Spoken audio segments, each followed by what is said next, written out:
Hi guys, welcome back to my channel. If you are new here, my name is Sabrina and I am on a keto weight loss journey and I'm using YouTube to keep myself accountable.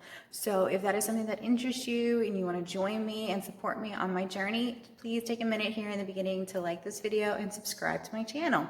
But today's video, we are going to be making pork chops in our air fryer. Going to be so delicious. Got my air fryer all here ready to go, and it is going to be crispy and delicious with the best seasoning ever. So come on, let's cook.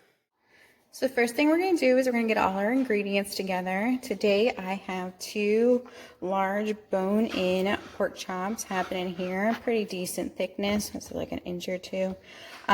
You can use smaller, you can use boneless, but adjust your cooking time. Then I've got my swerve brown sugar, olive oil, and my seasonings that I'm going to add. You can mix around and play with whatever ones you would like, but I'm going to be using garlic, paprika, and salt and pepper for mine. But again, use whatever ones you guys would like. So the first thing we're going to do is we're going to preheat our air fryer. We want it to be at 400 degrees. So we're going to turn it to 400 degrees, and then we're just going to let it preheat for like 5 minutes. That way, then when we put our pork chops in, it is nice and hot already and not trying to get to temp. So go ahead and let that just go for a little bit while you get your pork chops ready.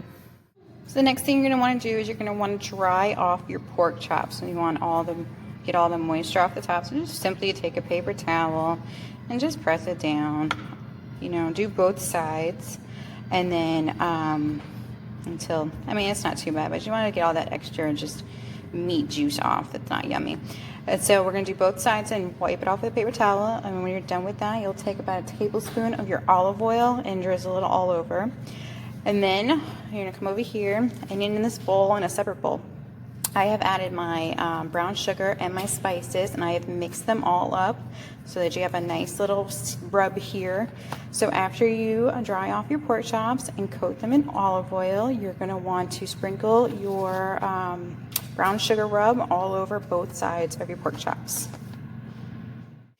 So when your when your air fryer is done preheating, you're going to want to take out one of your trays. If you have an air fryer like mine, you have trays. If you have one of the basket ones, take out the basket, but use a pot holder because it's going to be hot. It is, buddy, it is.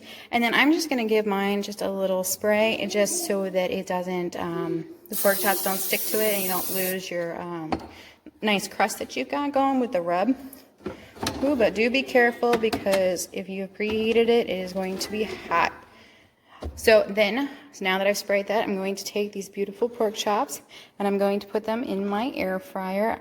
And you're going to cook it for 12 minutes on 400. You're going to do 6 minutes, and then you're going to flip it and do 6 more minutes. And then check the internal temperature, but that should be good. But depending on the thickness of your pork chop, you might have to do it for longer. So definitely have a thermometer and check your pork.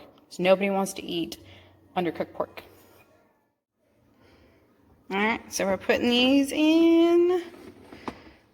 Ooh, they're gonna be so good. Close this up, and I'm going to change it to 6 minutes. And that way when the timer goes off, I know to flip them.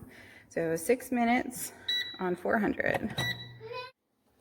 All right, so the first 6 minutes are done.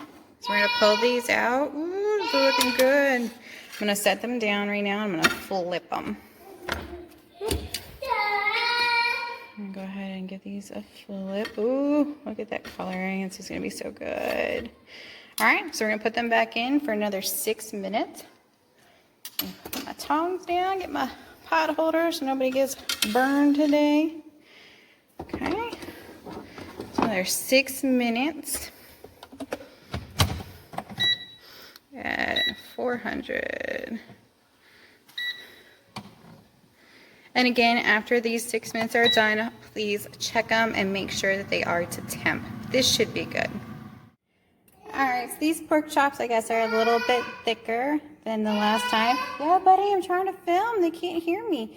So they're not quite cooked yet. I guess these are thicker than the last time I made them. So I am going to put them back in for another 6 minutes and see how they look. Trial and error, people. The baby is thinking something is hilarious right now. But another 6 minutes on 400 and we'll check again.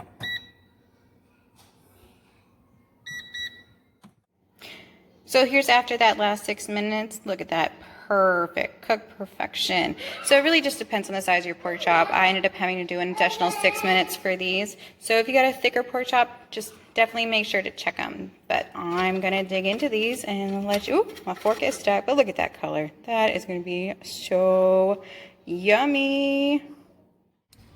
All right, so here's the finished product. I've sliced up a little over 2 ounces of that pork chop, and I've paired it with my garlic and butter green beans that I make. I have this in another What I Eat in a Day video. They are super good, but I'm excited to try my pork chops. That glaze, that crust looks delicious. And I will have the macros listed in the description box. All right, guys, I hope those pork chops turn out amazing for you. I will have the macros in the description below, and I hope that these pork chops keep you on your weight loss journey and keep you achieving all your goals. So as always, I always end my videos by reminding everyone I'm not a doctor, I'm not a dietitian, just a person on a weight loss journey. So achieve your goals and have a great day today.